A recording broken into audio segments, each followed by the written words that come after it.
Welcome back to the channel, guys. I'm Sheldon and this is Behind the Enthusiast. Today I'm finally doing my first ever oil change on my 2017 Ford Focus RS. Don't worry, this isn't the first oil change ever on the car at 60,000 kilometers, but I am doing it for the first time myself. Normally I take it to the dealership. However, I think it's about time that I got back to doing it on my own. I haven't done an oil change on a car in probably 6 or 7 years. I've been relying on the dealership to do it just out of convenience sake. And so today we're gonna jump into that. And so if you guys have a Ford RS or a Focus or anything very similar, you guys can also follow along in this video on how to do an oil change. So let's get into it.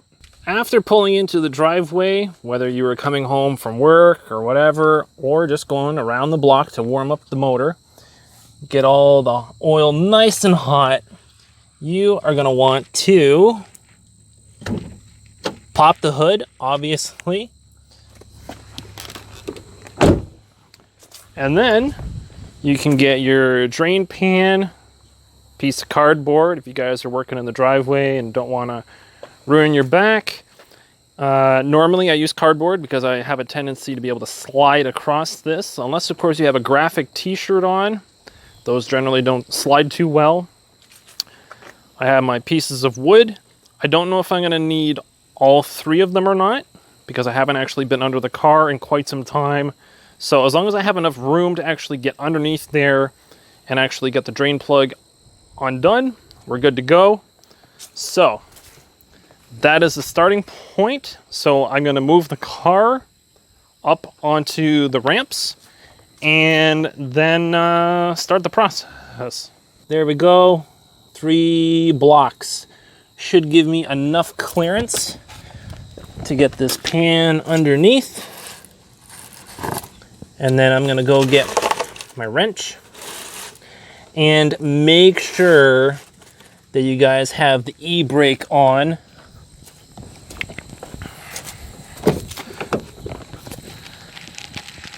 E-brake, make sure that's on. If you guys want to, you can also put a brick or something behind the rear wheel as well, so the car doesn't move. But generally, as long as the e-brake is on and it's functioning properly, you can actually get underneath the car now and get to work. Now, once you guys are underneath here, you got your oil pan. That nut right there needs to come off. And your oil filter is right there. Now, I'm sure some of you are probably wondering, where the heck is the tray that goes underneath my car? I'll have to explain that in another video. However, just a side note here, this is super, super tight under here, just because I don't have any way of getting it up higher. Keep an eye on anything that is leaking underneath. I don't know why I have so much oil covering everything right now, but hopefully I don't have bigger problems.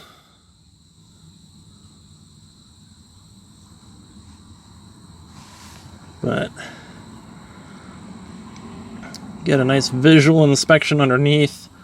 Gonna go get a rag, wipe all that stuff off, just so that I have an idea of where the leak might be coming from if I have some serious issues somewhere. I'm not entirely sure why it's so saturated in oil. So that is maybe a cause for concern for me anyway. So remember, you got that yellow latch there.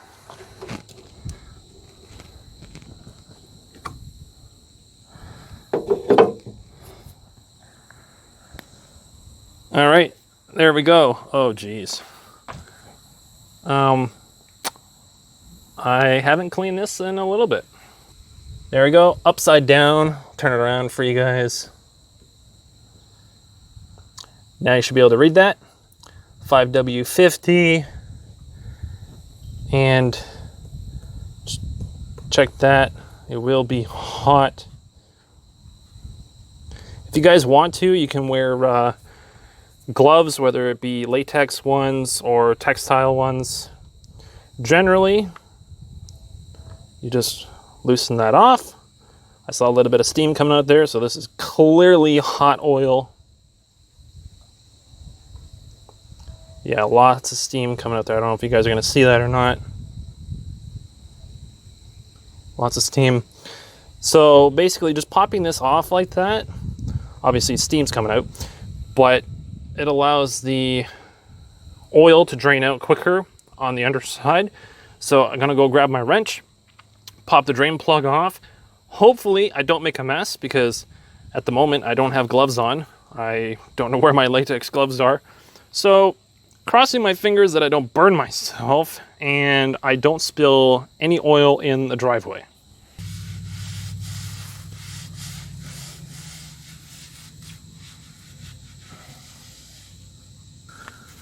All right, so oil is wiped off, and I went and grabbed an old pair of these rubberized textile gloves, because I really don't want to get covered in oil.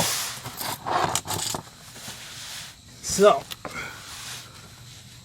15 mil wrench.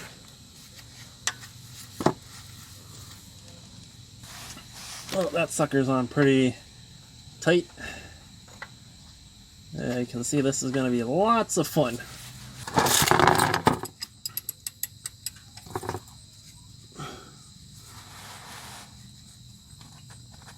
Okay. One more try.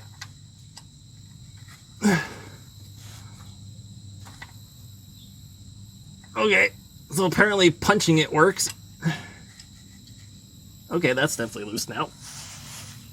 Okay, apparently, when in doubt, punch it out. Or you guys can alternatively go get a mallet, which I was about to go and do. Okay, this is gonna be fun. Oh boy.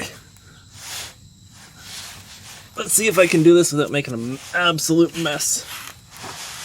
Behind the Enthusiast means doing it in your driveway on a piece of cardboard. I don't have a lift. Oh, this is hot already.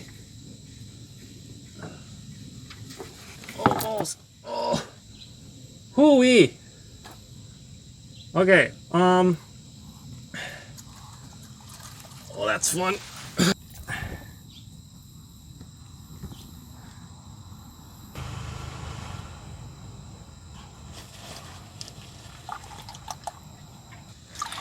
And while we're waiting for that to finish trickling out, you can inspect the drain bolt. There you go. So just inspect the threads, make sure that there's nothing funky on there. I don't see any metal shavings, which is awesome.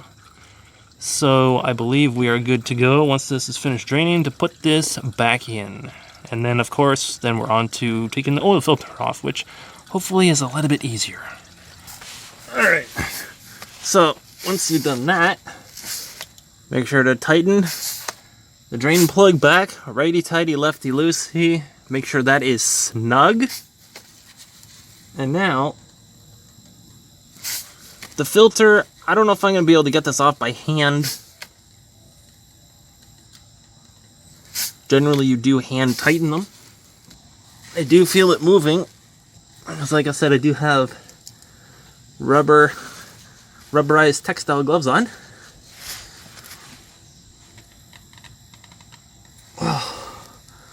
Okay, this is tight as well, but it's slowly coming off.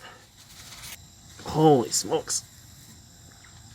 I guess there's a reason why I pay the dealership to do this. Especially in the winter. I definitely don't want to be monkeying around under my car.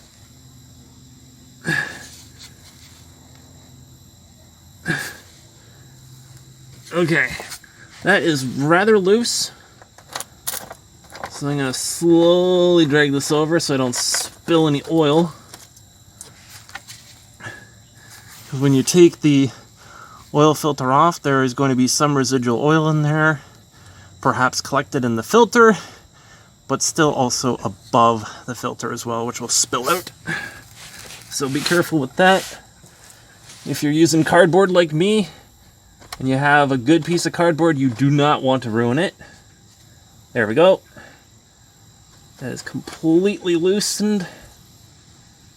I'm expecting some oil to drip down any second now. Oh, there we go. Oh boy. Wow. Okay, that's splashing everywhere.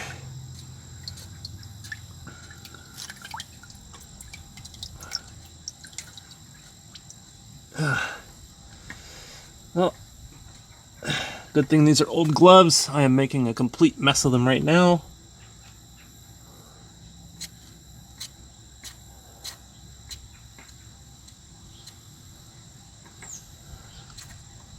Latex gloves would have been awesome, but I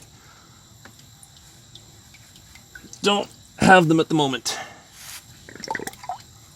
There we go. Like I said, lots of oil still in the filter there. So you guys can dump that directly into the pan.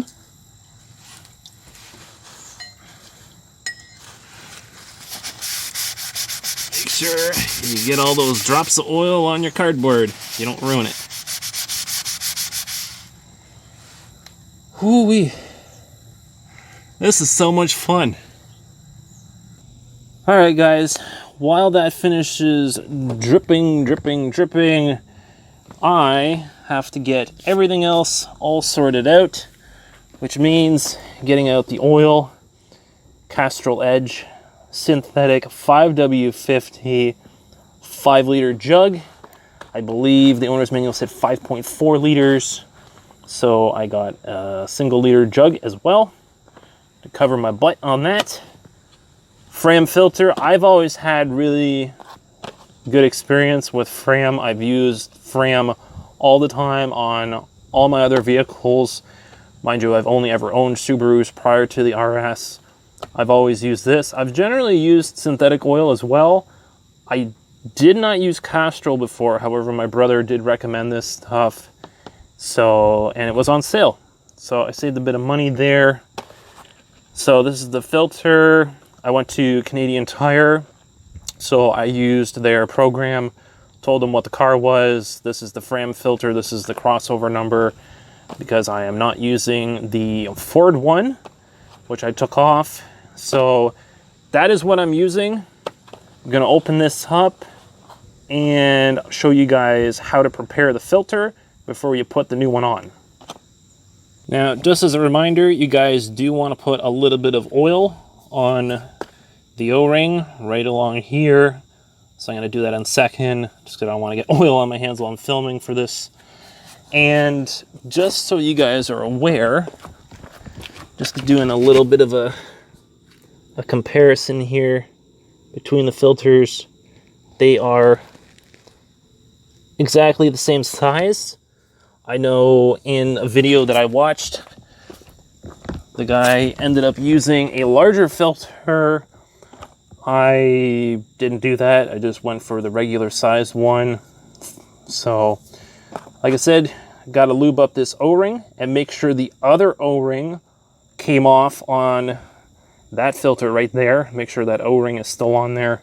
So double check for that one. As long as that one actually came off and you're not double stacking them, you can put the new one on. New bottle of oil, pop it open.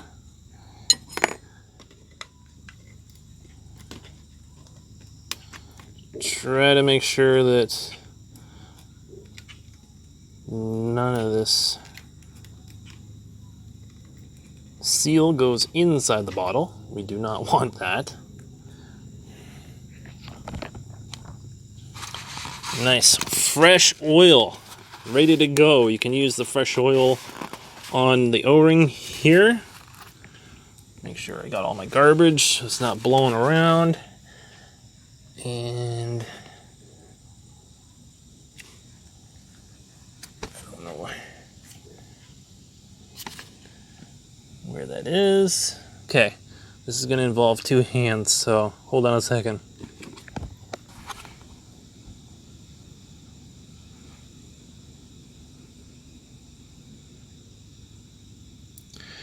Just an even layer of that all the way around. Just lube it up and you're good to go. And now we can put it on the car. Right after we fill it up, of course. Don't want to forget to do that. So, gonna try to do this and not make a mess. See if I can do this without making a mess.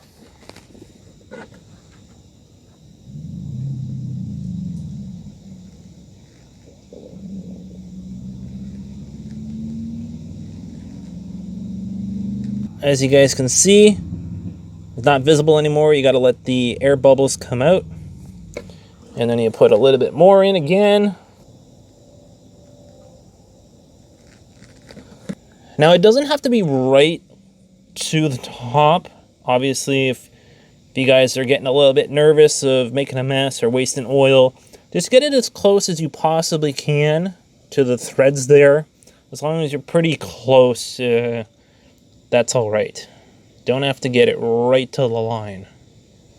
Mine's pretty much there.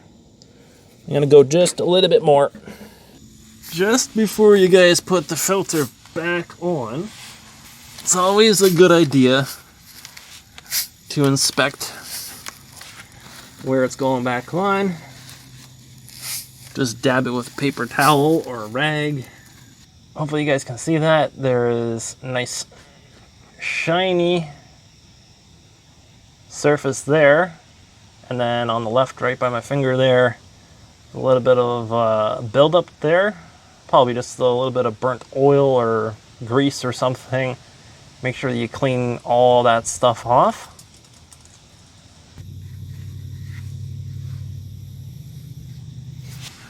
And a word of advice, don't wear your good shirt.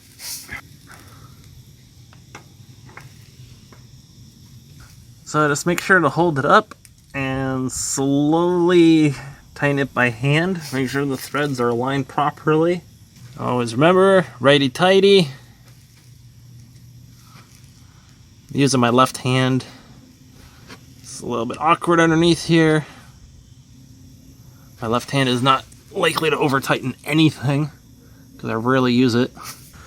And then just have my right hand double check it. Seems completely tight now.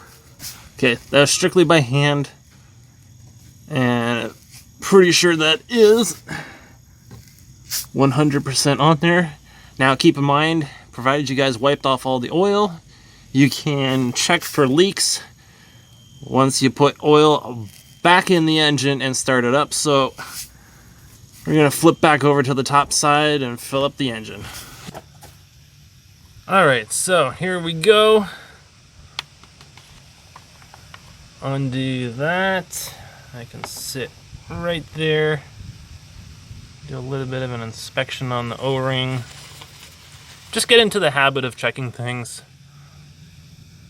As you guys can see, the O-ring kind of looks like it's seen better days. And of course, make sure you have a funnel so you don't spill.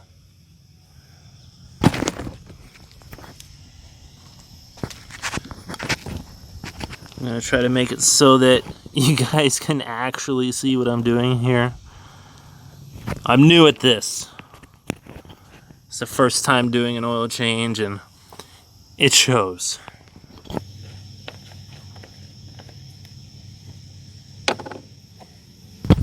Now, the one thing that you guys should definitely keep in mind is if you're doing this outside and it gets super windy, the oil will have a tendency to get blown around by the wind. Remember to always refer to the manual. Engine oil dipstick, minimum and maximum levels. So keep that in mind. You want the minimum when you're actually starting it up, and the maximum at the running temperature where the oil expands to be no greater than those hatched lines right there. And in terms of the oil, the amount, well, we are gonna flip right to here capacities and specifications, engine oil fill capacity, including the oil filter. So keep in mind, I did put some oil in the filter already. So I dumped in the 5-liter jug. And so all we need to do is add 0.4 liters, keeping in mind that this has numbers on the side, as you guys can see. So really difficult to screw this up. Take your time with it, add a little bit of oil, and once you are, at least at the minimum, maybe a little bit more, maybe halfway up, button everything up here, start the car up, run it for maybe a minute, cycle all the oil through, double check it again, and make sure that it is in the same point. If it's not, add just a little bit more oil, and then repeat the process until it is actually at the proper level in between those 2 points, as I showed you guys in the book.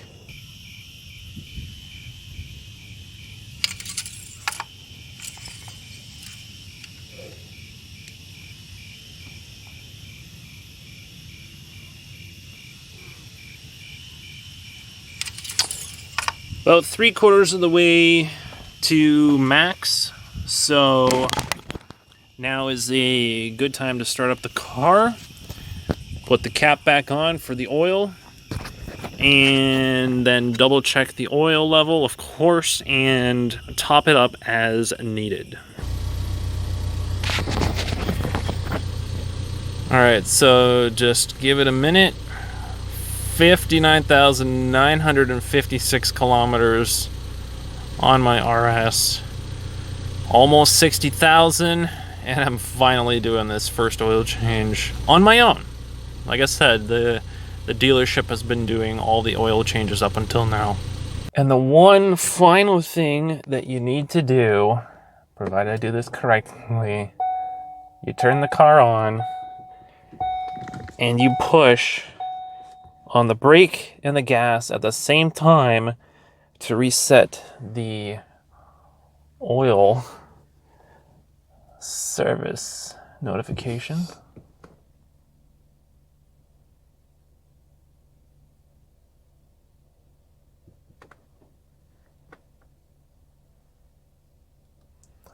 Oh, there we go. I had to hold it for like 10 seconds here for it to actually start. And I was told that, oh, there we go, oil reset complete. Notification go away, I guess. I'm still holding it. I don't know if it disappears or oil reset complete. Okay, I'll let go. Okay, I think that worked. So now we're done. Well, guys, what did you think of that video? I know this was kind of, behind the scenes, a lot of nitty gritty how-to oil change. However, like I said, it's been a really long time since I've done an oil change. And because it's been a while, it took me so long that I'm actually hiding in the car right now from mosquitoes. It is so late. Got my camera out and a flashlight blinding me right now, LED light, just so I can finish the vlog for you guys.